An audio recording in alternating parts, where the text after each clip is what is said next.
Инту с рабочим визитом посетили заместитель председателя правительства Республики Коми, министр финансов Республики Коми Владимир Казаков и министр сельского хозяйства и потребительского рынка Республики Коми Алексей Будкин. Вместе с делегацией они смотрели производственные объекты сельскохозяйственного предприятия «Агрокомплекс Инта Приполярная» и общество «Интинское». В микрорайоне Южный расположен молочный цех. Здесь перерабатывают в сутки до 1,5 тонн сырого молока. Из него производят готовую продукцию – питьевое молоко, творог, кефирный напиток, масло сливочное, сметану, творожную массу. Часть товара, 76 тонн, поставляется в школы и детские сады города. В летний период цех выпускает 300-400 пакетов молока. Зимой же их количество увеличивается в 2 раза. У нас задействована завозка молока происходит в 6 часов первая, и потом вторая где-то в 9:30, вторая это утренняя группа приезжает.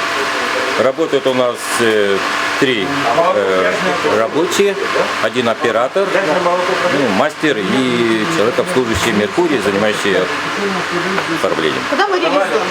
Реализуем мы им по городу, в садики, школы, магазины. Это у нас всегда объем сокращается, потому что школы и садики у нас уходят мало реализация, а в зимний период уже все только нормализуется. Недалеко находится цех по переработке мяса. В нем туши оленя разделываются, проходят сортировку и дальше используются для производства готового продукта или полуфабриката. У нас после массового забоя оленей порядка 80 тонн за прошлый год мяса оленины поступило к нам на цех. Занимаемся мы переработкой, изготавливаем порядка более 100 видов продукции, включая полуфабрикаты, натуральные полуфабрикаты, от труба по ГОСТам выполняем. Потом у нас хорошая линейка варено-копченых изделий, сырокопченых изделий, сырокопченых натуральных, то есть это чипсы из мяса оленины, то есть все это изготавливается из разных сортов, но стараемся, высшие сорта у нас идут только на сырокопченую оленину, окорок, филей. Сейчас в морозильной камере находится 14 тонн оленины и 39 тонн уже переработанного мяса. В год предприятие реализует порядка 100 тонн готовой продукции. Забой у нас находится оленины на 21 километре, это за городом. Это связано со специфическими, то что олени в город их пригнать невозможно. Если их пригонять, то это надо использовать машины определенные. Да. В общем, сюда поступает мясо. У нас здесь существует 2 камеры. Одна камера шоковой заморозки, на данный момент она отключена, мы уже ей не пользуемся. И камера хранения мяса. Объем какой максимально можете заморозить? 100-120 вместе с субпродуктами. На обе камеры? Да. На оленьих тушах можно увидеть печати. Это ветеринарный контроль. Врач приезжает на убойный пункт, где в день могут забить до 250 голов, и проверяет качество мяса. Каждая туша осматривается ветеринаром и клеймится. Мы завозим сюда мясо. Оно естественным способом на данный момент оттаивает. Потом идет туалет туши, то есть моем ее.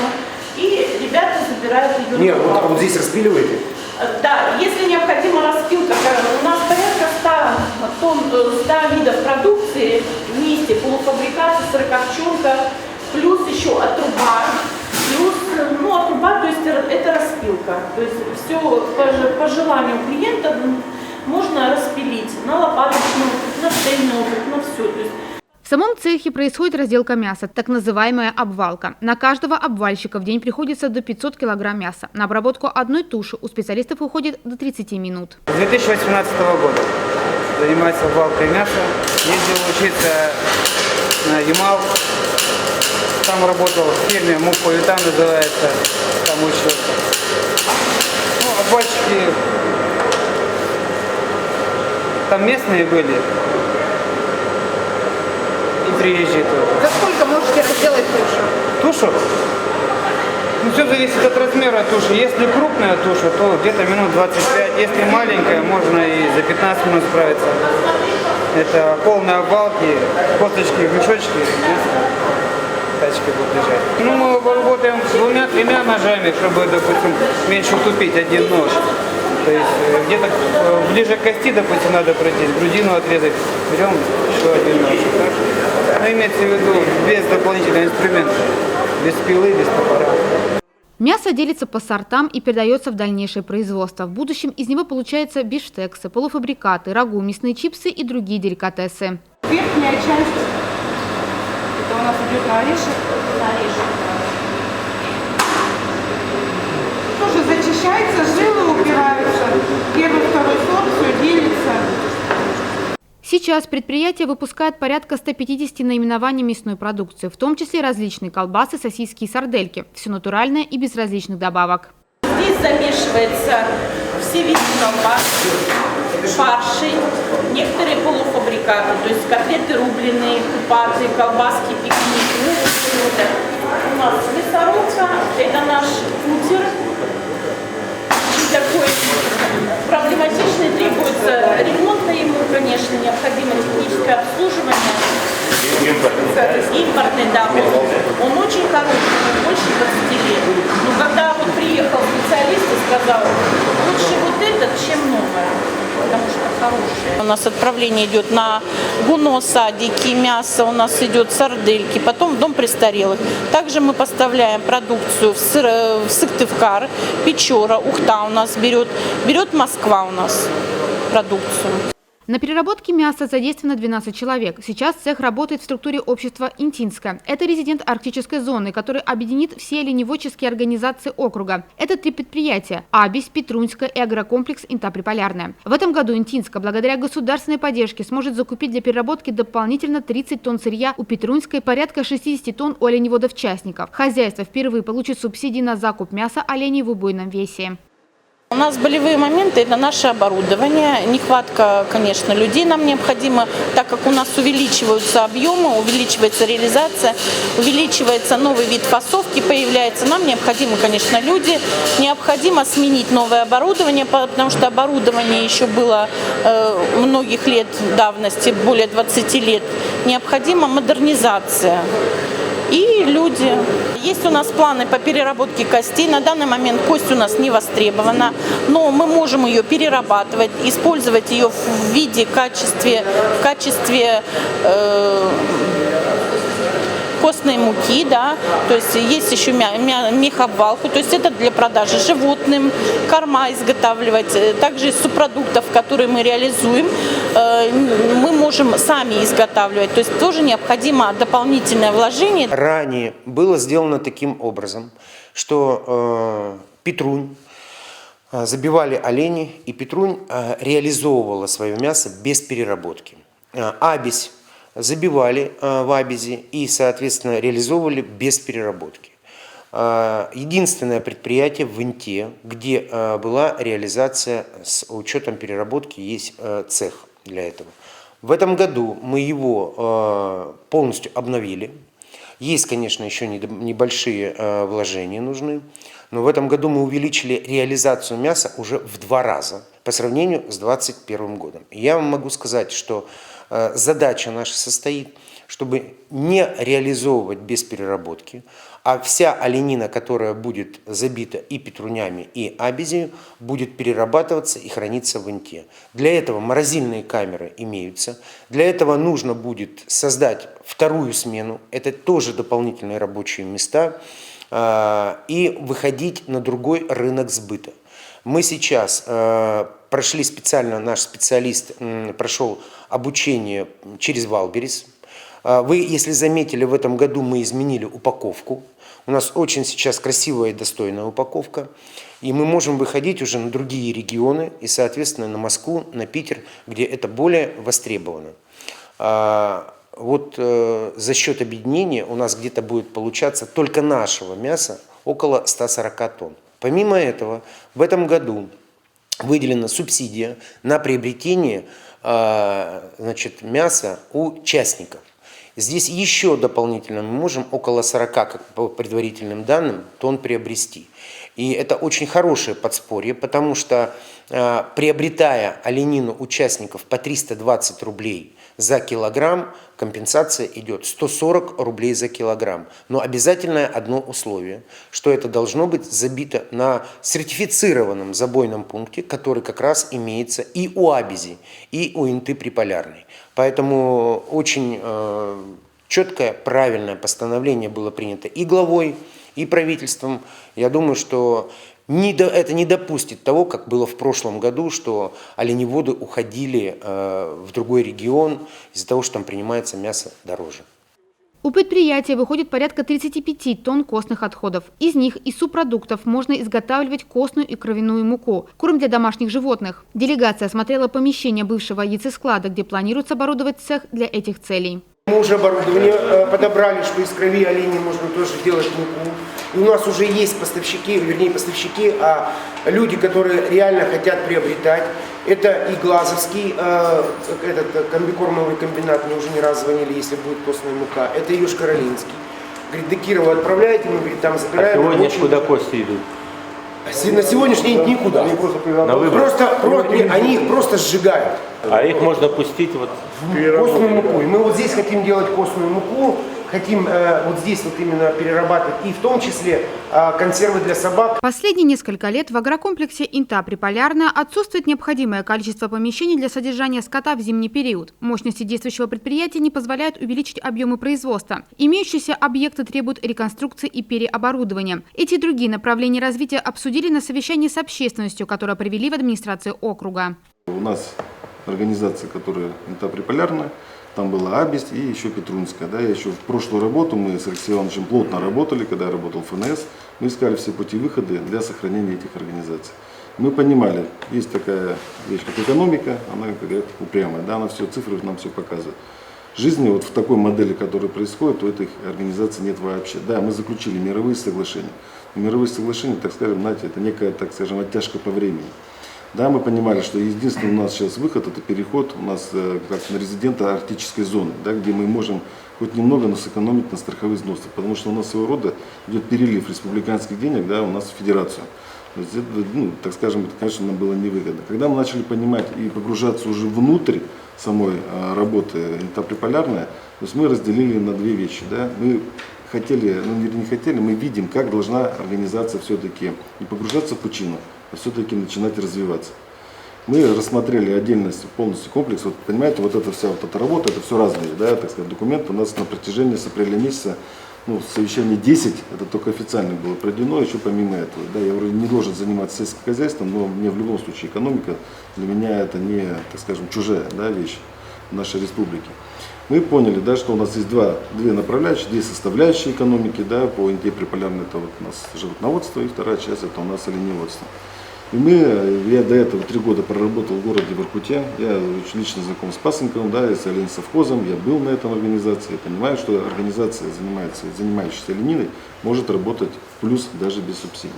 Здесь даже находясь под субсидиями, да, мы животноводство просто не вывозим, мы идем в отрицательную зону. Инта Приполярная сегодня хозяйство двухотраслевое, молочное животноводство и оленеводство.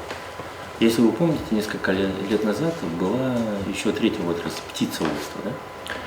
Предполагали, что птицеводство было самая низкорентабельная, убыточная часть этого общества, что если мы птицеводство закроем, то две оставшиеся части – молочное животноводство и оленеводство – станут рентабельными. Уже имеем 5-летний период, что показала экономика этих 5 лет, что устойчиво предприятие Инта Приполярная генерирует убыток, там минимальная может быть 50 миллионов в год, максимальная там цифра еще была, 76 миллионов в год, по-моему, эта цифра. Вот этот симбиоз молочного животноводства и оленеводства не вышел на положительную рентабельность работы. Что предпринималось у нас и правительством республики, и Министерством сельского хозяйства, чтобы помочь хозяйству? Во-первых, сегодня на 1 литр молока Инта Приполярная получает самую высокую субсидию в республике Коми. Столько не получает ни один район. Выше уже невозможно. Фактически 28 рублей, по-моему, на литр молока. Это самая высокая субсидия в республике, и даже она не позволяет сделать производство молока рентабельным. Даже с такой субсидией сегодня молочное животноводство, если его вычленить из общей экономики предприятия, все равно генерирует около 30 миллионов убытка. А из них субсидии составляют 18-19 миллионов рублей на предприятие. Получается, здесь резерва у нас нет. Если мы будем говорить об условиях содержания, то несколько лет назад коровник в Устюдоре был реконструирован. Не новый, но он реконструирован довольно в приличном состоянии, находится, и условия содержания животных более-менее приемлемые. это не изменило в корне ситуацию. Потому что мы понимаем, что самый основной фактор не очень хороших результатов молочного животноводства – это климат, это территория, где, как бы мы ни хотели, нам не удается заготовить корма высокого качества, которые позволяют поднять продуктивность животных. Сегодня холмогорка, которая здесь, дает 2800 литров на одну корову. Средняя холмогорка в республике дает сегодня 4700. То есть вот эти вот минус 1900, минус 2000 на одну голову, это фактически дань климату, дань территории. Здесь никогда не было сильных и в достаточном количестве кормов. Сегодня я отслеживаю ситуацию, связанную с заготовкой кормов. Инта находится по республиканским меркам на последнем месте по объему кормов. И мы знаем, что ситуация августовской заготовки – это еще будет и низкое качество кормов. Резерва с этим стадом в этих условиях выйти на рентабельность, это надо выйти на удой 5000 литров. Тогда, наверное, молочное животноводство может с государственной поддержкой существовать здесь рентабельно.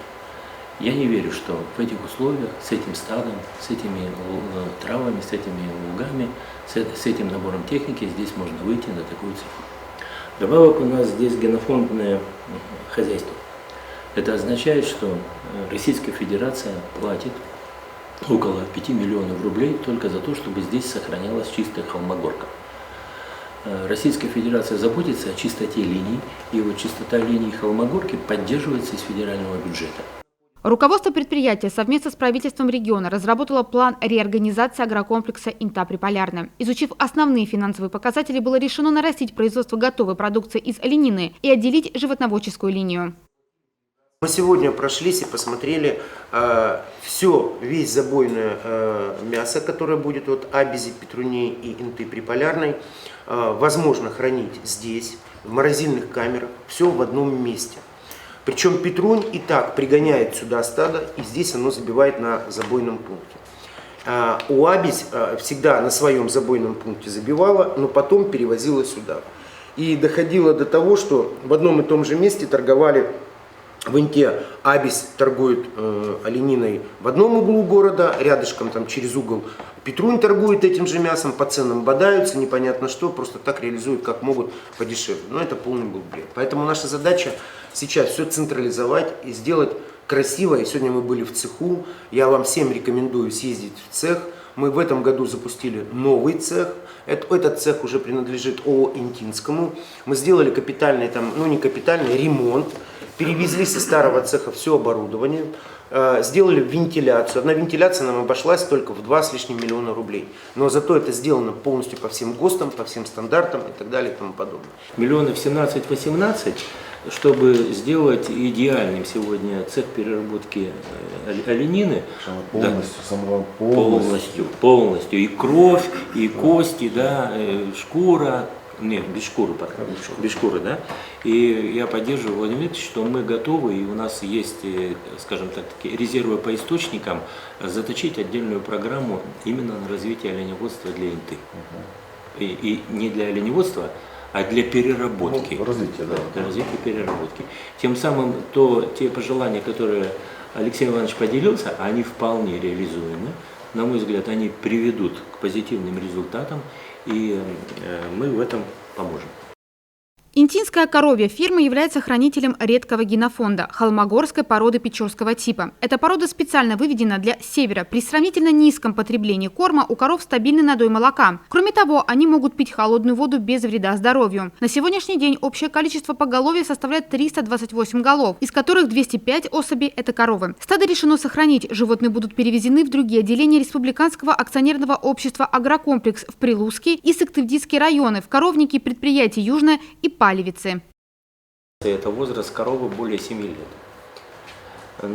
Ей, может быть, осталось продуктивность свою снижая, но жить год-два. Вот мы предлагаем не тратиться на перемещение этих коров. Их 77. Может быть, ближе к часу X изменится чуть-чуть количество, но вот на сегодняшний день их 77. Мы предлагаем этих коров здесь, на территории Инты, на своем убойном цехе забить и все мясо, которое будет получено, использовать как раз в цехе переработки, может быть, разработав какую-то специальную рецептуру, поскольку это будет довольно приличный объем говядины. Довольно приличный. Если бы это было молодые бычки, можно было просто его пустить как мясо, но здесь это будут старые коровы, естественно, желательно термическая переработка. 258 голов нам предстоит вывести при этом раскладе. Но для нас ключевое место пока, и мы рассматриваем его основным, это Гуляшор, Прилузский район. Это хозяйство в этом же агрокомплексе находится, на территории Республики Коми. И уже мы отследили, что будет с этим скотом. Да, мы 77 голов первоначально здесь забьем, но буквально через год поголовье, которое здесь в Инте есть, будет там восстановлено полностью. За 1 год будет восстановлено полностью. А за счет сильных кормов мы на этих коровах, которые перевезем из Инты, предполагаем повысить удой в первый же год с 2800 до 4500 литров на одну корову. Тем самым и общую валовку мы в первый же год компенсируем и даже превысим ту, которая была в Инте. Поэтому с точки зрения республики, хозяйства агрокомплекс, не будет потеряна ни одна голова, ни одна тонна молока. Но она будет потеряна для Инты, мы все понимаем, да? Но не для республики.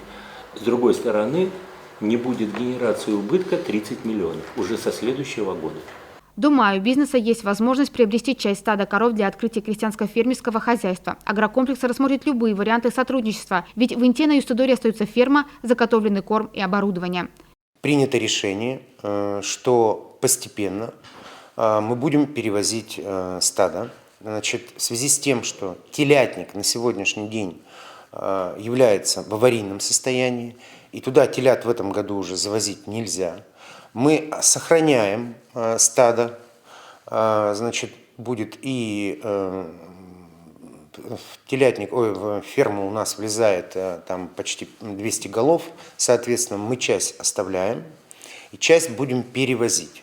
Это не просто перевозка, это будет приобретение и покупка.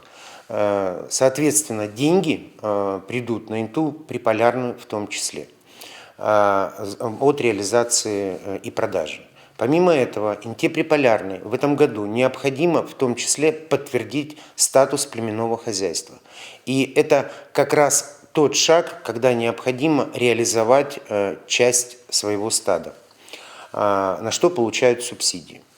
В то же время мы предлагаем, что до весны, до мая месяца есть возможность любому желающему, кто захочет открыть крестьянско-фермерское хозяйство, взять к себе, мы найдем, значит, точки соприкосновения для того, чтобы крестьянско-фермерское хозяйство оставалось здесь и работало дальше, но уже не как государственное предприятие, как крестьянско-фермерское хозяйство. В случае, если таких людей не найдется и никто из интинцев не захочет, в этом случае мы в мае будем обязаны перевести все стадо. Всем работникам коровника будет предложено перейти в предприятие Интинское для дальнейшего переобучения и работы. Также они могут выбрать переезд в южные районы Коми. Им предоставят место работы на тех фермах, где будут обитать интинские буренки. Предприятие рассчитало возможность переезда и предоставления жилья таким работникам и их семьям. В рамках плана реорганизации почти 20 человек должно быть трудоустроено в цех глубокой переработки Интинское. В Южное и Палевице есть вариант отправить 11 человек с семьями. Мы предлагаем всем сотрудникам, которые на сегодняшний день задействованы в животноводстве, переселение в южные районы республики. Это село Гуляшор, 80 километров находится от Кирова, значит, самый юг. Там есть детский сад, благоустроенные квартиры, там есть школы. Поэтому нам требуется, не хватает специалистов, не хватает сотрудников, мы готовы перевести. Также предоставляем жилье, приобретаем это жилье. Так имеется возможность в Палевице. В Палевицах у нас 53 километра от Сыктывкара. тоже нужны специалисты. Соответственно, также мы готовы предоставить жилье, приобрести под них и дать работу. Аналогичная ситуация и школа, садик, магазины, все это имеется. Если кто-то не захочет переехать, то в этом случае мы в любом раскладе оформляем людей в ООО «Интинская» в резидент северных городов в связи с тем, что наша задача, и сегодня мы проехались со всеми, посмотрели, реально очень огромные возможности у Интинского увеличить производство оленеводства, изготавливать костную муку, изготавливать муку из крови, перерабатывать внутренности, которые на сегодняшний день не перерабатываются, и изготавливать собачий корм. Соответственно, там дополнительно нужны будут рабочие места и люди. За этот промежуток времени, за 6 месяцев, чуть больше даже, да, до мая месяца, мы будем предлагать возможности переобучения, переквалификацию и, соответственно, будем готовы обучить людей.